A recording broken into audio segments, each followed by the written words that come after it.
읽기 프로젝트 성경이 읽어지네. 이 시간 생터 성경사역원 성경이 읽어지네 전문 강사이신 하만 우리교회 배명옥 사모와 함께합니다. 성경이 읽어지네 주님 나라 임하네.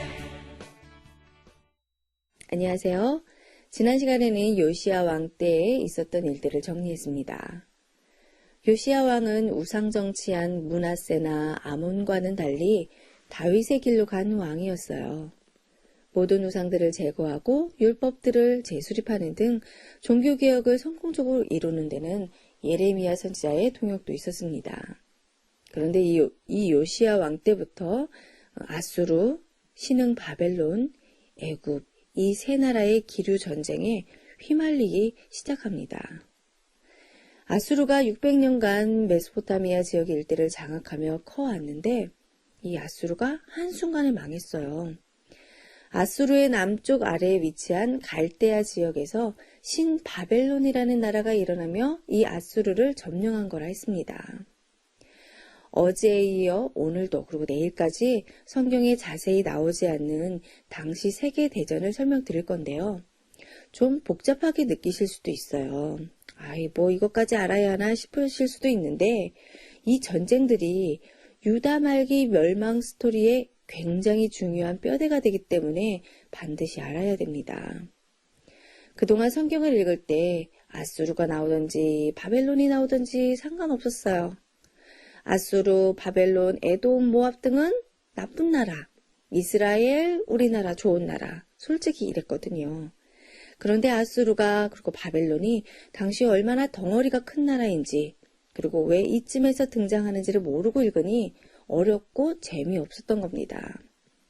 근데 사실 조금만 알아도 이 유다 멸망과 그리고 그 뒤에 이어지는 포로 시대가 시원하게 보이면서 연결되거든요. 그래서 이번 주 동안 계속 복습하면서 설명드릴 거예요.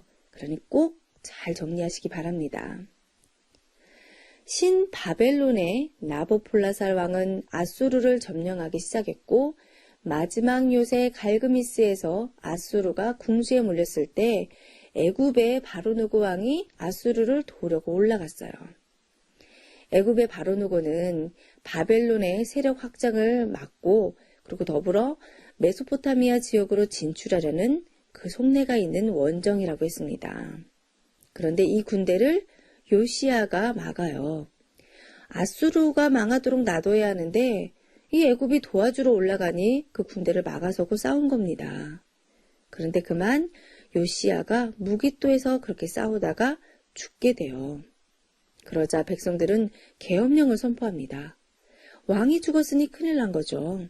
그래서 급하게 백성들이 요시야의 아들 여호아하스를 왕으로 세웠고 그러고 있는 사이에 바로누고는 갈그미스로 올라가 바벨론이랑 싸우게 되는데 이 전쟁이 BC 609년에 있었던 제1차 갈그미스 전쟁입니다. 애굽 대 바벨론의 전쟁이에요. 이렇게 큰 나라들 사이에서 고래 싸움에 새우등 터지듯 가운데 있는 작은 나라 남유다가 고생을 하게 되는 거예요. 세계대전이 일어난 겁니다. 자, 이제까지는 조용했었거든요. 아수르가 평정하고 있을 때는 조용했었는데 저 갈대아 남쪽에서 신바벨론이 쭉쭉쭉쭉 올라오더니 아수르를 단칼에 망하게 하며 갑자기 국제 기류 변화가 일어난 거예요. 이러한 기류 대전쟁 사이에서 남유다가 끼어있는 상황을 알고 성경을 읽어야 읽어주고 그리고 여기에 끼어 들어가는 예언서가 읽어지게 되는 겁니다. 자, 히스기야 왕 때에 이사야 선지자가 엄청난 예언들을 쏟아놨었잖아요. 근데 그때 아직 망하지 않고 건재했던 아수르를 향해서 뭐라고 했냐면 너도 망한다. 아수르 망한다고 이사야가 예언했었는데 정말 아수르가 망했어요. 그리고 새롭게 부각되는 두 나라 애굽과 바벨론의 세계대전이 시작되었는데 그것이 제1차 갈그미스 전투였습니다. 그런데 이 전쟁의 결과는 무승부였어요.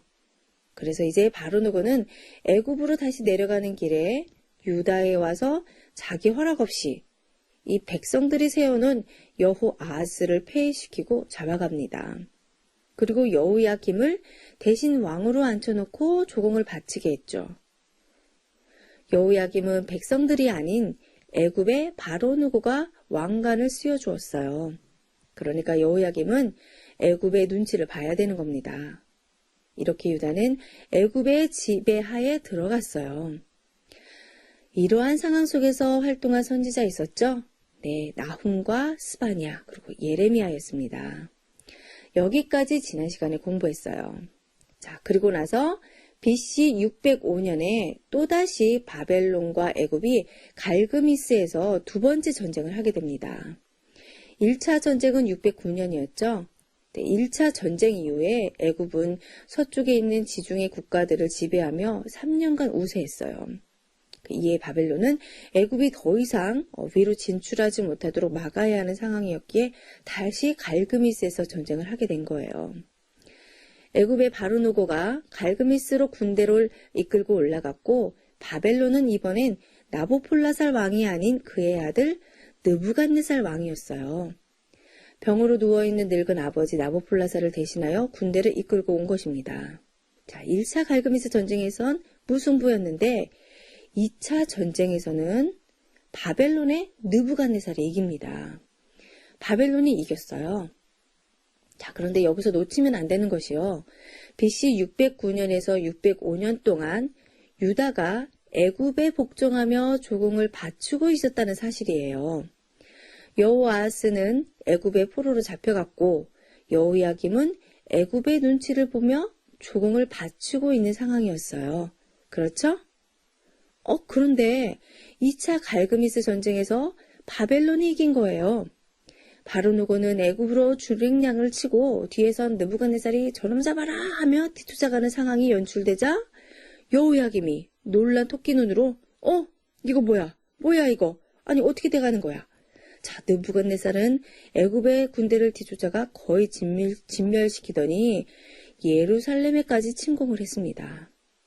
이것이 바벨론 느부갓네살의 예루살렘 1차 침공이에요.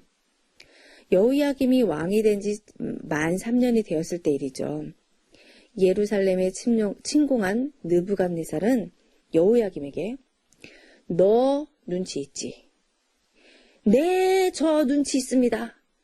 지금 상황이 어떻게 돌아가고 있는지 아나? 아이고, 그럼 마다요. 알아서 모시겠습니다. 자, 지금까지는요. 여호야김이 애굽의 말을 들었어야 되는데 이제부터는 바벨론 말을 들어야 하는 신세가 된 거예요. 그러니까 이때부터 여호야김은 머리가 아파요. 어느 쪽이 맞는 건지 모르겠다는 거죠. 그러니까 여호야김 왕궁은 애굽과 바벨론 사이를 왔다 갔다 하며 고생을 하는 겁니다. 과연 누구 편에 붙어야 옳은 건지, 애굽에 붙어야 할지, 바벨론에 붙어야 할지 정략적으로 고심하게 되는 상황이 여호야김 왕궁의 고민이었어요. 근데 바로 이때 바벨론이 이긴다. 바벨론에게 투항하라고 말하는 예언자가 있었는데 이 사람이 예레미야입니다. 요시야 왕 이후에도 여전히 예레미야가 활동하고 있는 거예요. 예레미야는 하나님의 예언을 받아 친바벨론을 주장했습니다. 그리고 하박국도 여호야김 왕 때 예언자로 등장하고요.